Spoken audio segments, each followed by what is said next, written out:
अस्सलाम वालेकुम मेरे स्टूडेंट्स, कैसे हैं आप सब। उम्मीद करती हूँ कि खैरियत से होंगे, अपना बहुत सारा ख्याल रख रहे होंगे और पेपर्स की तैयारी आपकी अच्छी जा रही होगी। सीरीज़ में क्रिमिनल सीरीज़ की है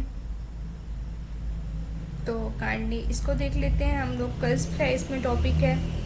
अब मैं देखिए ना, जूट का महीना चल रहा है और मैं पंखा ऑफ करके आपको के शोर ना आए वीडियो में, मेरी वीडियो डिस्टर्ब ना हो, आपके लिए वीडियो बना रही हूँ। तो आप लोग क्या करते हो, आप लोग ना कोई कमेंट करते हो, ना लाइक करते हो, ना शेयर करते हो। मैं आपके लिए स्लाइड्स बनाती हूँ, कोशिश करती हूँ इजीली वर्डिंग इसमें यूज़ की जाए और सिर्फ इम्पोर्टेंट चीज़ें यूज़ की जाएँ ताकि आपको कंसेप्ट भी क्लियर हो और आप एग्ज़ाम में लिख भी सको। केस लॉज ऐड करती हूँ आपके लिए, ढूंढ के नोट्स बनाती हूँ, लेकिन आप लोगों ने ना लाइक करना होता है, ना कमेंट करना होता है, ना शेयर करना होता है। खैर कोई बात नहीं। अब जो इंडियंस हैं, अगर उनमें ये होता है ना, तो उनके स्टूडेंट्स कितने ज़्यादा कमेंट्स वगैरह लाइक्स वगैरह कर रहे होते हैं, लेकिन मैं आप लोगों के लिए बनाती हूँ, आप लोगों ने ना लाइक करना, ना शेयर करना, ना कुछ करना। खैर कोई बात नहीं।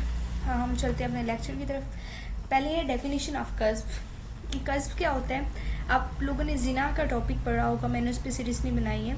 आप लोगों ने जिना का टॉपिक पढ़ा होगा, तो अगर कोई अभी उठ के मेल या फीमेल किसी पे फॉल्स एक्यूजेशन लगाता है आप जिना की, यानी उस पर झूठा इल्ज़ाम लगाता है जिना का, तो उसे हम कहते हैं कि इसने कज़्फ किया है। क्या कहते हैं?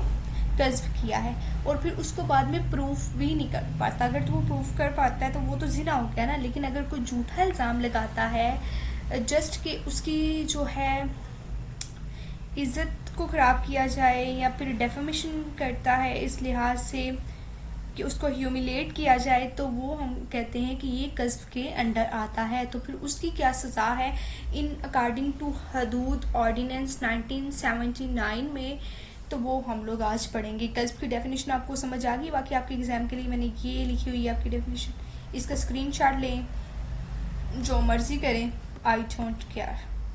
नोट्स वगैरह भी बनाती हूँ, जो उसके भी स्क्रीनशॉट लिया करें, जो मर्ज़ी किया करें, और मेरे चैनल को काइंडली सपोर्ट भी किया करें और दूसरों के साथ शेयर भी किया करें। कर्ज की डेफिनेशन समझ आ गई, बहुत सिंपल तरीके से समझाई है। इससे ज़्यादा सिंपल तरीके से मैंने समझा सकती है। इसके सेक्शन भी मैंने आप लोगों को बता दी। सेक्शन नंबर 3 है जिसमें डेफिनेशन ऑफ कर्ज लिखी हुई है। However accused chest person being a major and Muslim of committing zina and fails to produce 4 male Muslim adult eyewitnesses of good character is guilty of qasf। कहते हैं कि वो उस पर गलत इल्ज़ाम लगाता है और फिर वो 4 मेल मुस्लिम अडल्ट, आपको पता है कि जिना में क्या होता है, 4 मेल मुस्लिम अडल्ट लाने होते हैं जो कि मुसलमान हों और उन्होंने कभी भी कोई ऐसा कबीरा गुनाह ना किया हो। अब इसका प्रूफ क्या होता है? जहाँ पे कज़्फ जो है वो लाइबल होती है हद के लिए।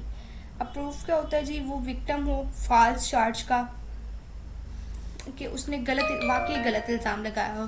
अगर सही इल्ज़ाम लगाया तो फिर तो नहीं, लेकिन अगर गलत इल्ज़ाम लगाया तो फिर उस पर होते हैं। और अडल्ट होना चाहिए और वो 4 गवाह पेश ना कर सके, तो फिर हम उसको कज़्फ के मुताबिक सज़ा देते हैं और लायबल टू हद करते हैं। अब हद में क्या पनिशमेंट्स हैं वगैरह, और वैसे आम क्या तज़ीर में क्या पनिशमेंट्स हैं। हदूद ऑर्डिनेंस आपको पता है हद से रिलेट करता है, तो वो हम लोग कज़्फ जो है लायबल होता है हद पनिशमेंट, जिसमें फिक्स्ड इस्लामिक पेनल्टी है जो हमारे पास है। वो क्या है? वो स्टूडेंट्स 30 लैशेस होती हैं, यानी 30 स्ट्रिप्स होती हैं कि उसको 30 कोड़े मारे जाएं, वो हमारे पास होती है। अब कंडीशन क्या होती है हद के लिए? डायरेक्ट एक्यूजेशन होना चाहिए कमिटिंग जिना। ये नहीं है कि उसने इशारे में बोला और उसने इशारे में, ये नहीं है। डायरेक्ट होना चाहिए, चाहे वो रिटर्न दे चाहे ओरली स्टेटमेंट दे।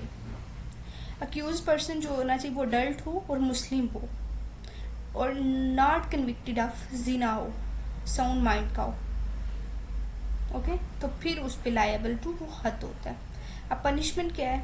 80 लैशेस हैं। सॉरी स्टूडेंट्स, मैंने ना ये 30 लैशेस, मैं अराबा के ऊपर लेक्चर बना रही थी और मैंने ना उसकी पनिशमेंट को मिक्सअप कर दी।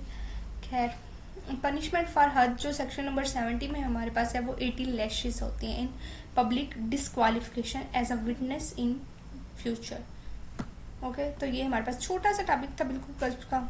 तो आप लोगों ने एंजॉय किया होगा लेक्चर को। Thank you very much. अल्लाह हाफिज़।